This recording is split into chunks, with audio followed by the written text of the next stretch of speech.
When trying to think of destinations for an island vacation, Israel doesn't usually come to mind.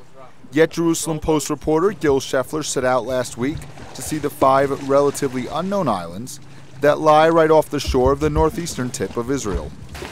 Because I think relatively few people know that these islands exist. I mean, that there are islands that are part of Israel at all is news to many people, even people who've lived here all their lives. So I think it's really interesting to go out and take a look at them. The islands of Rosh Nikra is the name of the group of 5 small islands, each one about a few hundred square meters in size, that sit 1.5 kilometers off of the eastern shore. We have like 5 main islands. The first one, the southern ones, are Sgavion and Achziv, and the other 3 are Nachlieli, Shachaf, and Tchelet. Nature and Parks Authority Supervisor Eyal Miller brought Gil Scheffler along with J-Post Video to see, to look at the islands up close. The islands are each made of rock and none of them have any signs of human presence, except for Sgavion, otherwise known as Love Island, which still has the pillars left over from a boardwalk that was built on the island over 20 years ago.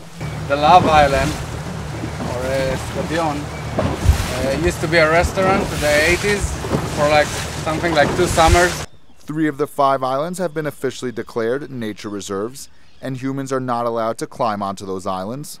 The only way to step onto the other 2 islands is by swimming, and we decided to stay on the boat and watch each island from meters away. I think that it's really teeming with life. We saw what may have been a shark or a dolphin or a tuna, and we told about the sea turtles that are mating this time of the year.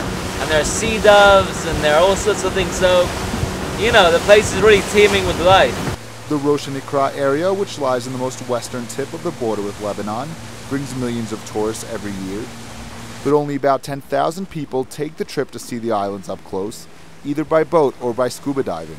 As an aerial supervisor for the Nature and Parks Authority, Eyal Miller takes the boat out to the shoreline 3 to 4 times a week.